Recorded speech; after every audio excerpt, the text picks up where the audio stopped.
Welcome back. Active directory के इस episode में आपका स्वागत है। दोस्तों, लास्ट एपिसोड में हमने बात की थी एनटीडीएस पार्टीशन के बारे में, एक्टिव डायरेक्टरी पार्टीशंस के बारे में। और इस वीडियो में हम बात करेंगे एनटीडीएस के बारे में। दोस्तों, जब हम ऑपरेटिंग सिस्टम इंस्टॉल करते हैं, ठीक है, उसके बाद हम उसको प्रमोट करते हैं as a active directory server. तो आप अगर वहां पे एक ऑप्शन आता है, स्क्रीन पे आप देख सकते हैं वो ऑप्शन, जब हम डेटाबेस की लोकेशन बताते हैं, ठीक है। इस वाले ऑप्शन में मैंने डिफॉल्ट लोकेशन ली थी, जो कि सी विंडोज एनटीडीएस फोल्डर के अंदर एनटीडीएस फाइल है मेरी, ntds.dit। ठीक है, तो ये हमारी डिफॉल्ट लोकेशन है। बट माइक्रोसॉफ्ट क्या रिकमेंडेड करता है कि आप इसको डिफॉल्ट लोकेशन पे ना रखें, किसी और लोकेशन पे रखें। ठीक है, किसी और ड्राइव पे रख सकते हैं। ठीक है, उसके रीजंस हैं डिफॉल्ट लोकेशन पे ना रखने के, क्योंकि सी ड्राइव में आपका ओएस होता है, ओएस करप्ट होने के चांस होते हैं। ठीक है, अगर ओएस करप्ट हो जाता है तो आपको मे बी जो है ड्राइव फॉर्मेट भी करनी पड़ सकती है। ठीक है, डेटा रिट्रीव करने में थोड़ी सी प्रॉब्लम होती है एनटीडीएस। और दूसरा क्या होता है, ओएस हमारा एक्सपेंडेबल फाइल्स होती हैं। ठीक है, वैसे ही हमारी जो एक्टिव डायरेक्टरी की डेटाबेस फाइल है एनटीडीएस, वो भी हमारी एक्सपेंडेबल फाइल है। ये हमारी जो 16 टीबी तक एक्सटेंड हो सकती है। और इसमें 2 बिलियन ऑब्जेक्ट हम बना सकते हैं। और 2 बिलियन ऑब्जेक्ट को अगर हम अपनी भाषा में कन्वर्ट करें तो ये अराउंड हो सकते हैं 200 करोड़ ऑब्जेक्ट। 200 करोड़ ऑब्जेक्ट हम बना सकते हैं एक्टिव डायरेक्टरी में। ठीक है, तो आप सोच सकते हैं कितना बड़ा डेटा है। और एक्टिव डायरेक्टरी जो है ना, हमारा सिक्वल और ओरेकल, ये जो डेटाबेस है इनसे बेटर है। ठीक है, एक्टिव डायरेक्टरी का डेटाबेस, क्योंकि एक्टिव डायरेक्टरी का डेटाबेस, अब मैं आपको बताने जा रहा हूँ एक्टिव डायरेक्टरी डेटाबेस के अंदर की बात। ठीक है, उसके लिए मैं आपको डायग्राम पे ले चलता हूँ इस पे। ठीक है, ये हमारी ntds.dit, ये मेन फाइल होती है, न्यू टेक्नोलॉजी डोमेन सर्विसेज। ठीक है, ये हमारी मेन फाइल होती है। ठीक है, इस फाइल के अंदर 3 टेबल होती हैं। यहाँ पर आप देख सकते हैं इस फाइल के अंदर 3 टेबल होती हैं। फर्स्ट टेबल हो गई हमारी स्कीमा। ठीक है, स्कीमा क्या होती है आप सबको अच्छे से पता है। स्कीमा हमारी collection of attributes and classes. ठीक है, ये हो गए। ठीक है, अब उसके बाद आती है लिंक टेबल। जैसा कि नाम से पता है, ये सिर्फ लिंक का काम करती है। ठीक है, ये लिंक का काम करती है ऊपर से नीचे के बीच में। और तीसरी जो टेबल है हमारी डेटा टेबल, इसमें वैल्यूज होती हैं, यूजर्स की, ग्रुप्स की, रिसोर्सेस की, सारी वैल्यूज इसमें होती हैं। ठीक है, ऊपर हो गया हमारा स्कीमा, बीच में हो गया हमारा लिंक, और नीचे आ गया हमारा डेटा। तो आप समझ गए ना, ऊपर से नीचे को लिंक करने के लिए बीच में लिंक टेबल डाली गई है, और नीचे हमारी होती है वैल्यूज। ठीक है, तो ये आपको समझ में आ गया। ठीक है, मैंने क्या है, ये डायग्राम बनाया है आप लोगों के लिए। जब ये मान लीजिए ये हमारा एक्टिव डायरेक्टरी सर्वर है, डोमेन कंट्रोलर है। ठीक है, जब हम फर्स्ट टाइम बिल्ड करते हैं एक्टिव डायरेक्टरी, ठीक है, तो ये हमारा डोमेन सर्वर बन गया। ठीक है, ये हमारा डोमेन सर्वर है। मान लीजिए ये आपने फर्स्ट टाइम डोमेन सर्वर बनाया। ठीक है, डोमेन कंट्रोलर बनाया। ठीक है, डोमेन कंट्रोलर का मतलब हो गया उसके ऊपर एक्टिव डायरेक्टरी और डीएनएस रोल इंस्टॉल है।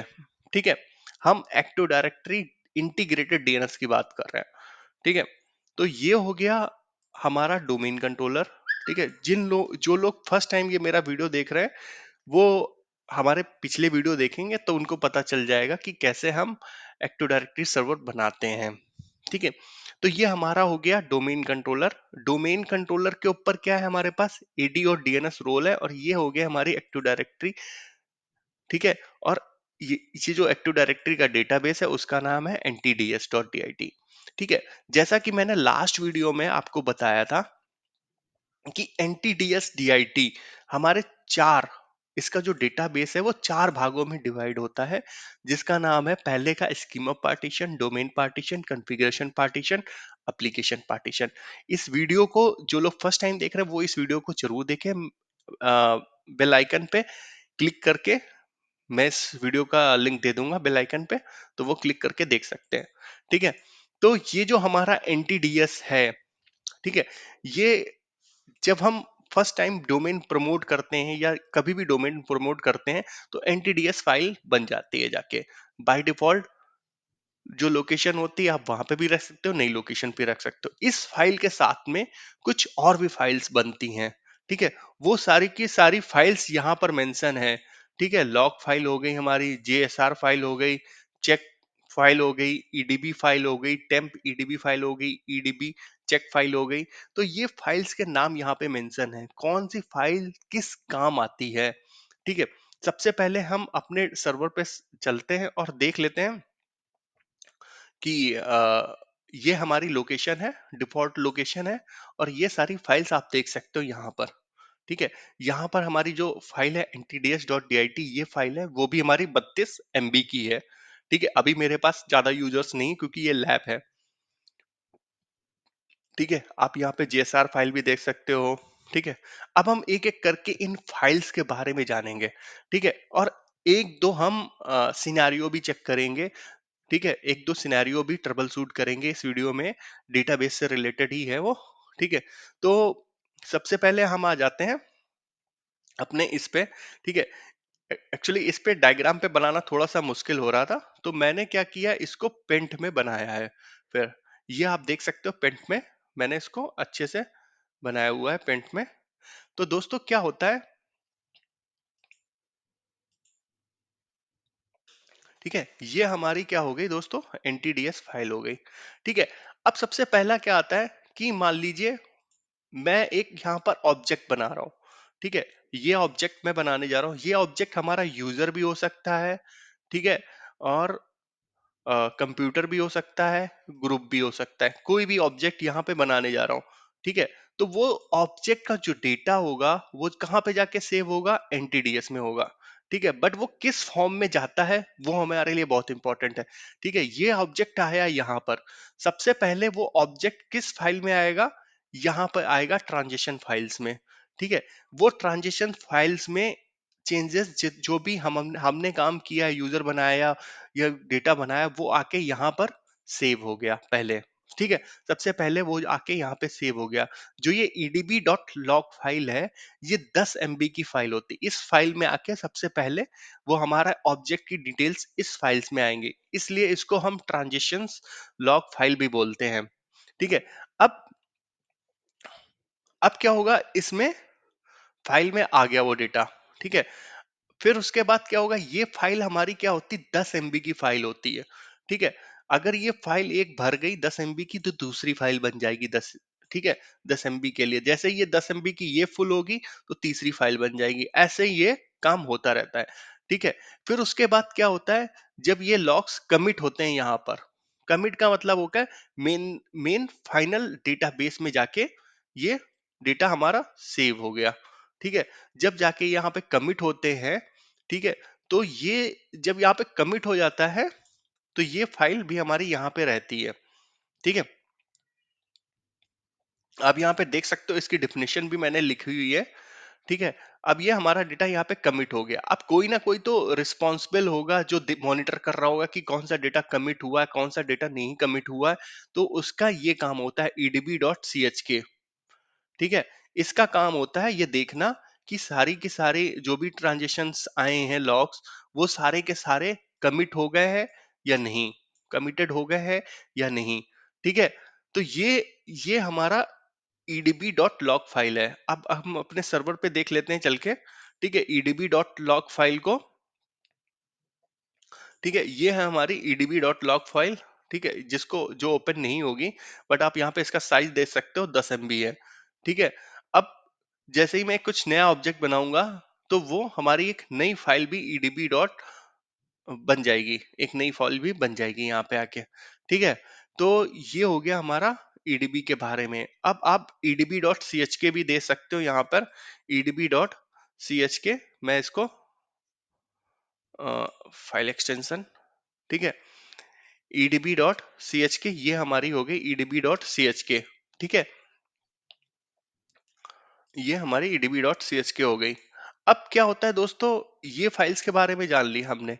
अब इस फाइल्स के बारे में भी जान लेते हैं, जेआरएस फाइल, ठीक है, जेआरएस फाइल। तो जेआरएस फाइल क्या होती है दोस्तों, हमारी रिजर्व फाइल होती हैं, ठीक है। ये फाइल हमारी रिजर्व फाइल होती है। मान लीजिए अगर कोई ऐसी सिचुएशन आ जाती है, ठीक है, ऐसी सिचुएशन आ जाती है कि ये जो है आपकी डिस्क आउट ऑफ स्पेस हो गई, या ये हमारे रिजर्व, यहाँ पर आप देख सकते हो इस सर्वर पे आके, जेएसआर, ये फाइल 10 MB की इन्होंने पूरा का पूरा डेटा स्पेस लेके रखा हुआ है, जबकि इन फाइल्स में कुछ है नहीं, ठीक है। अब मान लीजिए ये हम सी ड्राइव पे आ जाते हैं।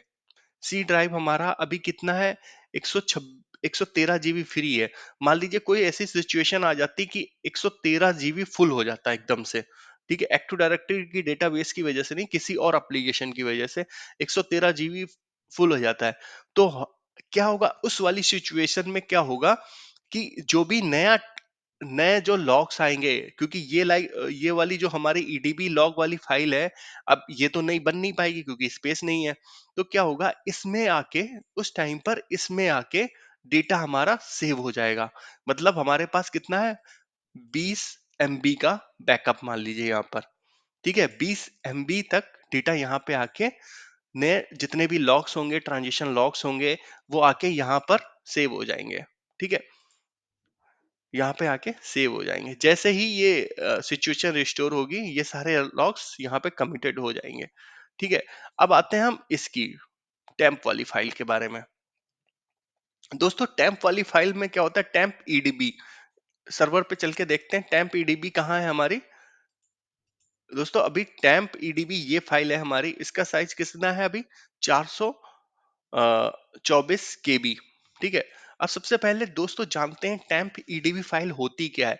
तो दोस्तों ये जो टेम्प ईडीबी फाइल है, ये हमारे मेंटेनेंस मोड में काम आती है, ठीक है। और अगर कोई बल्क ट्रांजिशन हुए हैं, मतलब नंबर ऑफ ट्रांजिशन बहुत ज्यादा हुए हैं, तब ये काम में आती है। क्योंकि क्या होता है कि यहाँ पर जो डेटा कमिटेड हो रहा है, वो एक उसकी अपनी स्पीड होती है, ठीक है। तो ये फाइल क्या करती है, अगर बल्क में हमारे ट्रांजिशनिंग हो गए, मान लो कि ये हो गए 500 यूजर्स डिलीटेड करने हैं, या 1000 यूजर्स डिलीटेड करने हैं, या 1000 यूजर्स बनाने हैं बल्क में, तो वो क्या होगा इस वाली फाइल में पहले आके थोड़ा सा सेव हो जाएंगे, क्योंकि रिप्लीकेशन भी होना है उसी टाइम पर। रिप्लीकेशन भी, जो ऐड हो रहा है, जो चेंजेस हो रहे हैं, वो रिप्लीकेट भी होने दूसरी डायरेक्टरी के पास में, दूसरे डोमेन कंट्रोलर के पास में। तो वो टेम्परेरी टाइम के लिए यहाँ पर आ जाते हैं लॉक्स, ठीक है। फिर उसके बाद ये जाके इसमें कमिटेड हो जाते हैं, ठीक है। ये हो गया हमारा बल्क के लिए। अगर दूसरा क्या हो गया, ये हमारा जो है मेंटेनेंस मोड में भी हमारा काम आती है ये फाइल, मेंटेनेंस मोड में, ठीक है। मेंटेनेंस मोड में क्या होगा कि मान लीजिए इस सर्वर का हम मेंटेनेंस करने जा रहे हैं, ठीक है, इस सर्वर का हम मेंटेनेंस करने जा रहे हैं, ठीक है, दैट मेंटेनेंस करने जा रहे हैं डेटाबेस के टर्म्स में, ठीक है। अब मान लीजिए इस सर्वर का डेटाबेस का साइज ज्यादा है, बट एक्चुअल में उतना होना नहीं चाहिए, ठीक है। हमने 500 यूजर्स डिलीट किए हैं, बट उनके जो 500 यूजर्स हैं वो डिलीट नहीं हुए। दो टाइप के डिफ्रेगमेंटेशन होते हैं इसमें, एक ऑनलाइन और एक ऑफलाइन होता है, ठीक है। ऑनलाइन और ऑफलाइन हम दोनों अभी करके भी देखेंगे, कैसे हम इसको मेंटेनेंस मोड में लाते हैं, और कैसे ही टेम्प ईडीबी फाइल का यूज होता है उस टाइम पे, ठीक है। इसको भी हम करके देखेंगे अभी, ठीक है। तब तक के लिए हम अपनी एक बार स्लाइड पे आ जाते हैं, देखते हैं कोई पॉइंट मिस तो नहीं हुआ है, ठीक है। अब दोस्तों ऑब्जेक्ट क्या होता है, जब हम कोई नया ऑब्जेक्ट बनाते हैं, ठीक है, हम जब कोई नया ऑब्जेक्ट बनाते हैं, मान लीजिए ये हम एक ऑब्जेक्ट बनाने जा रहे हैं, ठीक है, ये एक हमारा ऑब्जेक्ट है। यहाँ पर हम किसी भी चीज को बनाएंगे वो हमारा ऑब्जेक्ट हो जाएगा, ठीक है। साइड एंड सर्विसेज को भी बनाएंगे, वो भी एक हमारा ऑब्जेक्ट होगा, ठीक है। वो ये भी हमारे सारे ऑब्जेक्ट है, ठीक है। अब हम आते हैं फिर से एक बार स्लाइड पे। अब क्या होता है दोस्तों, रिसोर्स होते हैं और सिक्योरिटी प्रिंसिपल्स होते हैं। रिसोर्सेस क्या होते हैं और सिक्योरिटी प्रिंसिपल्स क्या होते हैं। सिक्योरिटी प्रिंसिपल दोस्तों वो होते हैं जिनके पास में सिक्योरिटी प्रिंसिपल की अगर बात करें पहले, जिनके पास में एक एसआईडी होती है, ठीक है, सिक्योर आइडेंटिटी होती है जिनके पास में, ठीक है। अब मेन क्वेश्चन आएगा कि एसआईडी क्या होती है, ठीक है।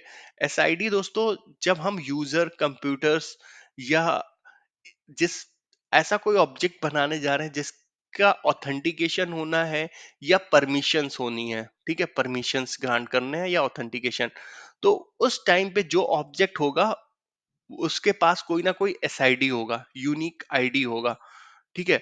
अगर आप यहाँ पर आओगे, इस यूजर का मुझे एसआईडी देखना है, तो ऑब्जेक्ट एट्रीब्यूट पे आओगे, ठीक है, और यहाँ पर एसआईडी मेंशन करोगे, ठीक है, तो यहाँ पर आपको उसका एसआईडी मिल जाएगा, ठीक है। मैं इसका एसआईडी आपको, यहाँ पे नहीं आ रहा है, तो अगर आप इस यूजर यूजर को ना गेट एडी यूजर, ठीक है, ये कमांड होती है एक यूजर के एट्रीब्यूट को जानने के लिए, उसके जितने भी एट्रीब्यूट्स हैं उसको जानने के लिए, और उसका अकाउंट नेम लिखोगे यहाँ पे यूजर, ठीक है। बहुत सिंपल कमांड है, गेट एडी यूजर, और इस यूजर का नाम है यूजर, ठीक है। मैंने इसको हिट एंटर किया, तो यहाँ पर देख सकते हो आप एसआईडी के बारे में, ठीक है, इसकी एसआईडी आ गई। ये एक यूनिक आइडेंटिटी होती है जो कि डोमेन प्रोवाइड कराती है, ठीक है। ये दूसरी है जीयूआईडी, ठीक है, ऑब्जेक्ट जीयूआईडी। इसके बारे में हम ऑब्जेक्ट जीयूआईडी के बारे में जब हम ऑब्जेक्ट पे डिस्कशन करेंगे ओवरऑल, तब हम उस बारे में जानेंगे अच्छे से डीप में, ठीक है। अभी मैं इसको आपको रेफरेंस के लिए बता दे रहा हूँ, ठीक है। अब रिसोर्सेस क्या होती हैं? रिसोर्सेस दोस्तों हमारे हो गए, एक प्रिंटर हो गया, अगर मेरे पास कोई प्रिंटर होता तो मैं उसको यहाँ पर कनेक्ट कर सकता था, तो वो हमारा रिसोर्सेज हो जाता, ठीक है। ये हमारा रिसोर्सेज हो जाता है। तो ये हो गया हमारा। अब अब आ जाते हैं हम अपनी स्लाइड पे फिर से, offline defragmentation and online defragmentation. तो दोस्तों, ऑफलाइन डिफ्रेगमेंटेशन क्या होता है, ऑनलाइन डिफ्रेगमेंटेशन क्या होता है? दोस्तों, जैसा कि मैंने बताया कि ये एनटीडीएस फाइल हमारी है, ठीक है। एनटीडीएस फाइल में अगर मान लीजिए हम कोई यहाँ से यूजर डिलीट करते हैं, ठीक है, ये मान लीजिए ये यूजर मैंने क्रिएट किया था, इसको मैं डिलीट कर देता हूँ, ठीक है। अब इस यूजर को मैंने डिलीट किया, तो ये एक ऑब्जेक्ट हमारा एनटीडीएस से एक, इसके फाइल से, इसके डेटाबेस से एक ऑब्जेक्ट डिलीट हो गया, ठीक है, ठीक है। वो ऑब्जेक्ट डिलीट कर दिया, बट अब उसकी क्या है, एक मेंटेनेंस जॉब चलती है हर 12 घंटे के बाद। एनटीडीएस की बाय डिफॉल्ट एक मेंटेनेंस जॉब चलती है, जो कि उस, ये ऑब्जेक्ट जो मैंने डिलीट किया है, ये परमानेंटली उसके डेटाबेस से डिलीट हो जाएगा, ठीक है, करेक्ट। तो जैसे ही ये डिलीट होगा, तो डेटाबेस, थोड़ा डेटाबेस का साइज वही रहेगा जो अभी मुझे दिख रहा है, ठीक है, डेटाबेस का साइज वही रहेगा, ठीक है, जो अभी मुझे दिख रहा है, क्योंकि एक ऑब्जेक्ट डिलीट करने से कोई फर्क नहीं पड़ने वाला है। बट हाँ, इसके अंदर जो वाइट स्पेस होते हैं ना, वो कम हो जाएंगे, ठीक है। इसके अंदर जो डेटाबेस के अंदर स्पेस है, ठीक है, वो स्पेस सही हो जाएगा, ठीक है। अब ये हो गया हमारा ऑनलाइन, ठीक है। अब अगर हम बात करते हैं ऑफलाइन की, ठीक है, ऑफलाइन में क्या होता है दोस्तों, कि मान लीजिए आपके पास बल्क में बहुत सारे ऑब्जेक्ट हैं, ठीक है, बहुत सारे ऑब्जेक्ट हैं, और आपने डिलीट कर दिया, ठीक है। अब क्या होगा, एक्टिव डायरेक्टरी उन ऑब्जेक्ट को नहीं डिलीट कर पाया ड्यू टू जो है उसके, उस ऑब्जेक्ट के सम रेफरेंस हैं, ग्लोबल कैटलॉग रेफरेंस हैं, ये है वो है, ठीक है, वो उसको डिलीट नहीं कर पाया। तो उस समय हम ऑफलाइन डिफ्रेगमेंटेशन परफॉर्म करते हैं, ठीक है, ताकि इसका डेटा साइज कम हो जाए, ठीक है, क्योंकि आपने 500 या 1000 ऑब्जेक्ट डिलीट किए हैं, तो वो एक इम्पैक्ट डालेगा, तो उसको हम बोलते हैं ऑफलाइन डिफ्रेगमेंटेशन। तो दोस्तों, देखते हैं सबसे पहले, मान लीजिए आप हमें ऑनलाइन डिफ्रेगमेंटेशन या ऑफलाइन डिफ्रेगमेंटेशन, ऑनलाइन जैसा मैंने बताया हर 12 घंटे बाद इसकी जॉब चलती है, मेंटेनेंस जॉब चलती है, ठीक है, तो वो इसको क्लीन अप करता है, आप इसको शेड्यूल नहीं कर सकते हो, एक्टिव डायरेक्टरी अपने आप करता है उसको, ठीक है। अब क्या होता है दोस्तों, कि अगर हम मान लीजिए हमें ऑफलाइन डिफ्रेगमेंटेशन करना है, या दूसरा ऑप्शन ये अगर मैं बोल दूं कि मान लीजिए कि ये हमारी सी ड्राइव है, सी ड्राइव हमारी फुल होने वाली है, और मुझे इसका डेटा जो है, एनटीडीएस का डेटा जो ना दूसरी लोकेशन पे कॉपी करना है, दूसरी ड्राइव में कॉपी करना है, ठीक है। तो हम वो कैसे कर सकते हैं? ठीक है, डेटा को हम कहीं मूव करना है, वो हम कैसे मूव कर सकते हैं? ठीक है, अभी मैं अगर डेटा मूव करना चाहूँ चाहूँ तो वो मूव नहीं होगा। ठीक है, अगर मैं अभी मूव करना चाहूँ तो ये डेटा मूव नहीं होगा। मान लीजिए मैं सी विंडोज से सी टैम्प में मूव करना चाहूँ तो ये मूव नहीं होगा। ठीक है, क्योंकि ये डेटा अभी लॉक है। ठीक है, अभी क्या है, हमारी एक्टिव डायरेक्टरी की सर्विसेज चल रही हैं। ठीक है, तो सबसे पहले हमें क्या करना पड़ेगा, एक्टिव डायरेक्टरी की सर्विसेज बंद करनी पड़ेगी। ठीक है, तो हम यहां पर कर लेते हैं नेट स्टॉप NTDS। ठीक है, इसको मैं पावर सेल एडमिन मोड में चलाता हूँ। ठीक है, इसके लिए आपको डेटा फ्रेगमेंटेशन या डेटा मूव करने के लिए आपको कुछ कमांड्स मतलब लर्न करनी पड़ेंगी, या फिर मैं उसको आपको एक रेफरेंस देता हूँ, मतलब आप कैसे इसको कर सकते हो। Net stop NTDS। ठीक है, ये हमारी क्या होगा, NTDS जो हमारी सर्विस होती है वो इन सर्विसेज पे डिपेंडेंट होती है। ये सर्विसेज NTDS पे डिपेंडेंट होती हैं। ठीक है, अगर आप services डॉट MSC पे जाओगे, services डॉट MSC हमारा कंसोल होता है सर्विसेज के लिए, तो यहाँ पर मैं एक्टिव डायरेक्टरी की सर्विस को ओपन करता हूँ। ठीक है, अगर हम एक्टिव डायरेक्टरी की सर्विस को ओपन करेंगे तो यहाँ डिपेंडेंसीज पे आप देख सकते हो, ये 4 सर्विसेज एक्टिव डायरेक्टरी की सर्विसेज पे डिपेंड रहती हैं। DFS रिप्लिकेशन और डीएनएस तो रहेगी क्योंकि ये इंटीग्रेटेड है। ठीक है, इंटरसाइट मैसेजिंग और कर्बरोस। ठीक है, कर्बरोस की डिस्ट्रीब्यूशन सेंटर, ये सारी सर्विसेज को बारे में हम आगे आने वाली वीडियोस में अच्छे से जानेंगे, क्योंकि ये एक एक एप्लीकेशंस है। ठीक है, कर्बरोस भी हमारा ऑथेंटिकेशन के काम आता है, ये ऑथेंटिकेशन के टॉपिक में हम इसको भी डिस्कस करेंगे अच्छे से। ठीक है, अभी क्या मैं इनको स्टॉप कर देता हूँ। ठीक है, तो ये हमारी अभी सर्विसेज स्टॉप हो रही हैं। ठीक है, फिर उसके बाद क्या होता है दोस्तों, NTDS यूटिल एक यूटिलिटी टूल है जो कि माइक्रोसॉफ्ट ने दिया हुआ है। उसके थ्रू आप NTDS बहुत सारी एक्टिविटी परफॉर्म कर सकते हो, लाइक रोल ट्रांसफर करना। ठीक है, डेटा को डिफ्रेगमेंट करना, मेंटेनेंस मोड में डालना। ठीक है, तो ये जो है NTDS यूटिल, NTDS यूटिल, ठीक है, ये कमांड है। अगर आप इसको इंटर करोगे, ठीक है, इस कमांड पे कैसे काम करते हैं वो भी मैं आपको बताता हूँ। सबसे पहले आप NTDS यूटिल इस कमांड को याद कर लीजिए, फिर उसके बाद आप क्वेश्चन मार्क यहाँ पे लिखिए। ठीक है, अभी जो हम काम क्या करने जा रहे हैं, हम जो इस डेटा को है, NTDS डेटा का जो लोकेशन है डिफॉल्ट सी विंडोज में,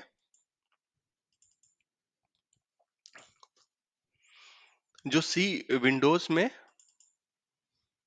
ठीक है, सी विंडोज में आ गया मैं NTDS लोकेशन। ठीक है, ये लोकेशन है इसके डेटाबेस की। ठीक है, इसको मैं मूव करने जा रहा हूं, मैं यहाँ पे मेंशन कर देता हूँ तो आपको इजी रहेगा समझना, नोट पैड पे। ठीक है, अभी इसकी जो NTDS की लोकेशन है ये है, मैं इसको मूव करने जा रहा हूँ दूसरी लोकेशन पे, जो कि मेरे सिस्टम पे सी ड्राइव ही है, तो मैं इसको मूव करने जा रहा हूँ सी टैंप में। ठीक है, सी टैंप में इसको मूव करने जा रहा हूँ, जो इसके अंदर की जितनी भी फाइल्स हैं। ठीक है, अब ये मैं क्यों मूव करने जा रहा हूं, मान लीजिए ये जो है ना सी ड्राइव मेरी फुल होने जा रही है।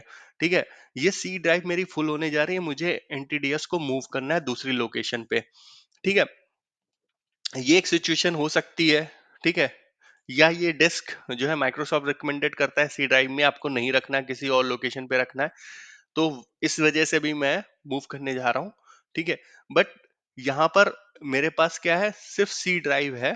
ठीक है, इस सर्वर पे आप देख सकते हो सिर्फ सी ड्राइव है। ठीक है, ये हमारी टेम्परेरी स्टोरेज है, इस पे कुछ भी डेटा रखना अलाउ नहीं है एज पर दी माइक्रोसॉफ्ट। तो इस पे आप नाम भी दे सकते हो, टेम्परेरी स्टोरेज है। तो मैं सी ड्राइव में ही मूव करने जा रहा हूँ। ठीक है, तो ये मैं यहाँ से यहाँ मूव करने जा रहा हूँ। ठीक है दोस्तों, तो अब हम क्या करेंगे, मैंने NTDS यूटिल कमांड चलाई है, फिर क्वेश्चन मार्क लगाया है। ठीक है। अब हमारा काम क्या है, आप यहाँ पे पढ़ सकते हो, यहाँ पर कुछ कमांड्स हैं। ठीक है। तो सबसे पहली कमांड क्या है, एक्टिवेट इंस्टेंस। ठीक है, यहाँ पे आप देख सकते हो। ठीक है, सबसे पहले क्या है, मुझे एक्टिवेट इंस्टेंस करना पड़ेगा। ठीक है, एनटीडीएस को। ठीक है, तो आप यहाँ पे क्यों करना पड़ेगा, भाई मैंने एनटीडीएस को स्टॉप कर दिया है। ठीक है, अब मुझे एनटीडीएस यूटिल जो कमांड है वो कनेक्ट करनी पड़ेगी एनटीडीएस डेटाबेस के साथ में। ठीक है, तो मैं यहाँ पर ये कमांड कॉपी कर लेता हूँ। ठीक है, आप पढ़ पढ़ के कर भी कर सकते हो इसमें, और वैसे आप 4-5 बार करोगे आपको प्रैक्टिस हो जाएगी। ठीक है, अब यहाँ पर आप एनटीडीएस लिख सकते हो और इंटर करोगे। ठीक है, ये क्या आ गया, एक्टिव इंस्टेंस सेट टू एनटीडीएस। ठीक है, अब मैं एनटीडीएस पे आ गया हूं। अब यहाँ पर आप फिर से क्वेश्चन करोगे, तो मेरा काम क्या है, यहाँ पर मेरा काम क्या है, मूव करना। ठीक है, तो आप यहाँ पे देखोगे ऑथोरेटिव रिस्टोर मुझे ये भी नहीं करना है, चेंज सर्विस अकाउंट ये भी नहीं करना है, कॉन्फ़िगरेबल सेटिंग नहीं करना है। ठीक है, आप इस पे नीचे आ जाओगे। ठीक है, अब नीचे आपको क्या मिलेगा, फाइल्स। ठीक है, फाइल्स पे आप देख सकते हो डिस्क्रिप्शन में लिखा है manage ADDS LDS database files. ठीक है, और ये सारी फाइल्स जो एनटीडीएस फाइल्स है वही मुझे यहाँ से वहां मूव करना है। तो आप यहाँ पे फाइल्स टाइप कर दोगे और इंटर कर दोगे। ठीक है, फाइल्स इंटर करने के बाद ये आ गया फाइल्स मेंटेनेंस मोड में। ठीक है, अब यहाँ पे आप फिर से क्वेश्चन मार्क लगाओगे। ठीक है, क्वेश्चन मार्क लगाने के बाद यहाँ पर आप ढूंढो हमें क्या करना है, हमें करना है मूव डीबी। ठीक है, move DB two specified drive. ठीक है, अगर आप डेटाबेस मूव कर रहे हो जैसा कि मैंने आपको बताया था, अगर यहाँ पे आप फिर से आओगे एनटीडीएस के अंदर। ठीक है, तो इस डेटाबेस के साथ में बहुत सारी लॉग्स फाइल भी हैं। ठीक है, एनटीडीएस जो फाइल है विदाउट लॉग्स काम ही नहीं कर सकती, ये आप समझ गए हैं, क्योंकि ये सारी फाइल्स रिक्वायर है एनटीडीएस के लिए। ठीक है, तो हमें यहाँ पे क्या मूव करना है, डेटा बेस भी मूव करना है और लॉग्स फाइल भी मूव करना है। ठीक है, तो आप इसको कॉपी कर लो। ठीक है, और यहाँ पर इंटर कर दो, यहाँ पर लिख लिख दो, और उस डेस्टिनेशन फाइल का नाम लोकेशन दे दो, सी टैम्प। ठीक है, और एंटर कर दो। तो ये हमारी डेटाबेस फाइल कॉपी हो गई है उस लोकेशन पे। ठीक है, move database is successfully, please make sure immediate, मतलब इसके बाद जो हमें बैकअप लेने के लिए ये सजेस्ट कर रहे हैं। ठीक है, आप यहाँ पे देख सकते हो डेटाबेस हमारा, ठीक है, मूव हो गया सी टैम्प में। अब हमें क्या करना है उसके बाद, जैसा कि मैंने बताया था आपको कि हमें लॉक्स को भी मूव करना है। ठीक है, हमें ये लॉक्स को भी मूव करना है। ठीक है, सी टैम्प, तो ये हमारे लॉक्स भी मूव हो गए हैं। ठीक है, अब ये दोस्तों ये कमांड ये हमारा हो गया है। अब उसके बाद हमें कुछ करना भी तो पड़ेगा, हमने डेटा यहाँ से यहाँ भेज दिया है। ठीक है, अब हमें क्या करना पड़ेगा, इसको इंटीग्रिटी भी इसकी ऑन करनी पड़ेगी, मतलब इंटीग्रेट भी करना पड़ेगा, एक्टिव डायरेक्टरी को बताना भी पड़ेगा, कंसोल्स को, सबको। ठीक है, तो उसके लिए क्या है, ये है perform Jet logical integrity check. ठीक है, ये कमांड को हम कॉपी कर लेते हैं। ठीक है, यहां पर आप लिखेंगे और इंटर कर देंगे। तो ये देखिए आप यहाँ पे checking database integrity integrity check successfully. ठीक है, ठीक है,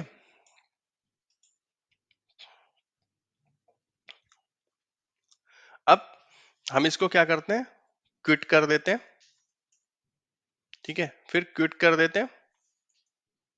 ये हो गया, हम बाहर आ गए हैं। अब हमने क्या किया था, हमने सबसे पहले एक्टिव डायरेक्टरी की सर्विसेज बंद करी थी, सबसे पहला हमारा स्टेप यही था। ठीक है, तो हम इसको यहाँ पर नेट स्टार्ट एनटीडीएस कर देते हैं। ठीक है, नेट स्टार्ट एनटी दोस्तों एनटीडीएस सर्विसेज स्टार्ट होने के बाद, ठीक है, आप जो है सिस्टम जो हमारी एनटीडीएस की डिफॉल्ट लोकेशन थी सी विंडोज एनटीडीएस फोल्डर में। ठीक है, आप यहाँ पे देख सकते हो, यहाँ पे कोई फाइल्स नहीं है, सारी की सारी लॉग्स फाइल्स और ntds.dit फाइल वो मूव हो गई है सी टैम्प के अंदर। ठीक है, आप सी टैम्प पे जाओगे तो ये देखो ये सारी की सारी फाइल्स हो गई यहाँ पे मूव। ठीक है, ये हो गया हमारा मूव करना फाइल्स को। ठीक है, एक लोकेशन से दूसरे लोकेशंस पे। अब हम एक्टिव डायरेक्टरी के कंसोल को ओपन करके भी देख सकते हैं। ठीक है, यहाँ पे आप रिफ्रेश करोगे। ठीक है, कंसोल को रिफ्रेश करोगे, अगर आप यहाँ पे एक नया ऑब्जेक्ट बना के भी देख सकते हो। ठीक है, ग्रुप्स बना के देख सकते हो। ठीक है, डीसी डिग एक कमांड होती है, आप उसको भी रन करके देख सकते हो उसके बाद। ठीक है, मैं उसको थोड़ी देर बाद रन करूंगा क्योंकि अभी के अभी रन करूंगा तो बहुत सारे एरर्स आएंगी। तो डीसी डिग ये कमांड होती है हमारी। तो यहाँ पर आपको डेटाबेस से रिलेटेड आपको मिल जाएगा कि वो पास हुआ या नहीं। सारे के सारे इवेंट बनने हैं। ठीक है, ये सारे के सारे इवेंट इसलिए बनने हैं क्योंकि क्या है, मैंने अपना सेकंड डोमेन कंट्रोलर बंद कर रखा है, यूपी वाला। तो उसकी वजह से भी बनना है। ठीक है, तो ये और डेटाबेस भी हमारा अभी सिंक हो रहा होगा तो वो उसकी वजह से भी बनना है। बट डीसी डिग एक कमांड होती है जो हेल्थ चेक करती है डोमेन कंट्रोलर की। ठीक है, तो ये कमांड हो गई, आपको डीसी डिग भी कमांड पता चल गई। ठीक है, इस कमांड के बारे में भी हम जानेंगे आगे चल के। एक एक ये 27 करती है टेस्ट करती है 27 तो सारे टेस्ट के बारे में जानेंगे एक एक करके, क्योंकि यहाँ से आप ट्रबल शूटिंग करना सीख सकते हो अच्छे से। तो ये ट्रबल शूटिंग की फर्स्ट कमांड होती है। ठीक है, ये इंटरव्यू में जरूर क्वेश्चन पूछा जाता है कि अगर हमें डोमेन कंट्रोलर की हेल्थ चेक करनी है तो हम क्या कैसे कर सकते हैं। तो डीसी डिग एक कमांड होती है, फिर से यहाँ पे लिख देता हूँ डीसी डिग। ठीक है, ये हो गया डीसी डिग। तो ये हमारी इस कमांड को याद रखना आप। ठीक है, अब दोस्तों हम चलते हैं नई ऑफलाइन डिफ्रेगमेंटेशन परफॉर्म करने के लिए। मान लीजिए ऑफलाइन डिफ्रेगमेंटेशन में क्या होता है कि बल्क में ऑब्जेक्ट डिलीट हो गए हैं, बट वो ऑब्जेक्ट जो है डिलीट किए गए हैं बल्क में, बट वो जो ना एक्टिव डायरेक्टरी डेटाबेस से प्रॉपर डिलीट नहीं हुए हैं due to global catalogue reference की वजह से, या फिर कोई अदर इशू हो सकता है। ठीक है, तो अब हमें क्या करना है कि डेटा को डिफ्रेगमेंट करना है ऑफलाइन। ठीक है, तो अभी क्या है, हमारा जो डेटा है वो टेम्प में है, सी टेम्प में। ठीक है, जो अभी हमने जितनी कमांड्स परफॉर्म की सारी की सारी कमांड्स वही रहेंगी। उसमें से सिर्फ एक दो कमांड्स का चेंज आएगा। सीएलएस कर देता हूँ। ठीक है, तो कैसे करते हैं। ठीक है, उसके लिए मैंने क्या किया, यहाँ पे नोटपैड में फिर से आपको बता देता हूँ। अभी हमारी जो एनटीडीएस की लोकेशन है वो ये है, ntds.dit। ठीक है, मैं क्या कर रहा हूँ, यहाँ पर एक मैंने फोल्डर बनाया हुआ है सी के अंदर। ठीक है, आप इसको किसी और ड्राइव पे भी बना सकते हो। सी के अंदर कॉम करके एक फोल्डर बनाया हुआ है। क्या होगा, हम जब इसको ऑफलाइन डिफ्रेगमेंट करेंगे तो हमें हमें इसको कॉम्पैक्ट करना पड़ेगा, इसको ntds.dit को। इसमें लॉग्स को नहीं करेंगे हम, इसको कॉम्पैक्ट करेंगे और लॉग्स को डिलीट कमांड चलाएंगे। ठीक है, तो ये करना पड़ेगा हमें। तो अब इसको पहले हम कॉम्पैक्ट करेंगे, तो देखते हैं कैसे करते हैं। ये एक लोकेशन मैंने फोल्डर बनाया हुआ है यहाँ पर। ठीक है, तो सबसे पहले आपको क्या करना पड़ेगा, नेट स्टॉप NTDS। ठीक है, ये कमांड हमने क्या करेगी, हमारी सारी सर्विसेज ADDS की सर्विसेज बंद कर देगी। ठीक है, ADDS की सर्विसेज बंद हो गई हैं, DNS की सर्विस बंद होने वाली है। तो आप यहाँ पे देख सकते हो पहले DNS कौन कौन सी सर्विस बंद हुई है, और सारी ये हमारी एक्टिव डायरेक्टरी की सर्विसेज बंद हो गई। ठीक है, तो अब यहाँ पर NTDS util। ठीक है, इस कमांड को टाइप करोगे NTDS util को। ठीक है, अब हम आ गए। आप फिर से यहाँ पर एक क्वेश्चन मार्क लिखोगे, तो हमें क्या करना पड़ेगा, पहले इसको एक्टिव करना पड़ेगा, एक्टिवेट इंस्टेंस करना पड़ेगा। ठीक है, तो एक्टिवेट इंस्टेंस यहाँ पे आप लिखोगे NTDS। ठीक है, तो ये आ गए हम NTDS से को हमने एक्टिवेट कर दिया है। ठीक है, अब हम क्या करेंगे, हम फाइल पे क्लिक करेंगे। अगर अगर यहाँ पे आप देख सकते हो ये फाइल वाला ऑप्शन भी आ रहा होगा, ये आ गया फाइल्स। ठीक है, क्योंकि हमें फाइल्स पे कनेक्ट होना है, फाइल्स। ठीक है, अब हम फाइल्स मोड में आ गए। अब हमें क्या करना है दोस्तों, फिर से क्वेश्चन मार्क लिखना है यहाँ पर। ठीक है, जैसे लास्ट टाइम हमने पढ़ा था, तो यहाँ पे देखिए कॉम्पैक्ट टू। ठीक है, compact to, compact DB for specified directory. ठीक है, तो हम इसको कॉपी कर लेते हैं कॉम्पैक्ट टू को, और यहाँ पे कॉम्पैक्ट टू लिखा, और यहाँ पर हमने लिखा सी कॉलम, और उस लोकेशन का डाल दिया जहाँ पे हमें इसको डालना है, COMP। ठीक है, ये फाइल। तो दोस्तों यहाँ पर देख सकते हैं ये कमांड हमारी कंप्लीट हो गई है, कॉम्पैक्ट टू, और रिजल्ट आ गया हमारा सक्सेसफुली। ठीक है, अब यहाँ पर आप देख रख सकते हैं नेक्स्ट कमांड कॉपी करने के लिए ये हमें सजेस्ट कर रहा है। ठीक है, और ये लॉग्स डिलीट करने के लिए बोल रहा है। ठीक है, तो सबसे पहले हम इस कमांड का आउटपुट देख लेते हैं। तो हमारा क्या था, हमें NTDS DIT फाइल यहाँ से सी टैम्प से जो है ये जब हमने कमांड कॉम्पैक्ट टू की है, तो इस लोकेशन पे इसने कॉपी, इसकी एक फाइल को कॉपी कर दिया है। ठीक है, चल के देख लेते हैं उस लोकेशन पे भी। ठीक है, अगर आप उस लोकेशन पे आओगे तो यहाँ पे देखिए ये एक फाइल आ गई हमारी। ठीक है, और इसके साथ में JFM फाइल भी आ गई है। ठीक है, अब हम क्या करते हैं, जो माइक्रोसॉफ्ट सजेस्ट कर रहा है ये दोनों कमांड्स, इन दोनों कमांड्स को हम रन कर लेते हैं। ठीक है, ठीक है, तो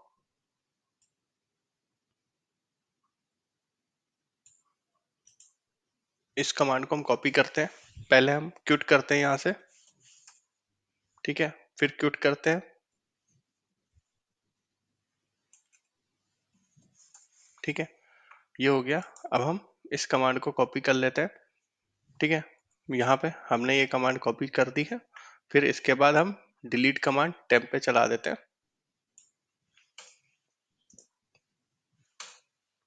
ठीक है, तो ये हो गया हमारा ऑफलाइन डिफ्रेगमेंटेशन कंप्लीट।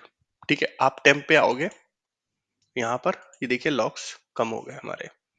ठीक है, तो होपफुली आशा करता हूँ ये आपको समझ में आ गया होगा। ठीक है, तो ये वीडियो आपको समझ में आ गया होगा। अगर आपके कोई भी क्वेश्चंस हो तो आप मुझे जरूर कमेंट बॉक्स में बताएं। Thank you very much.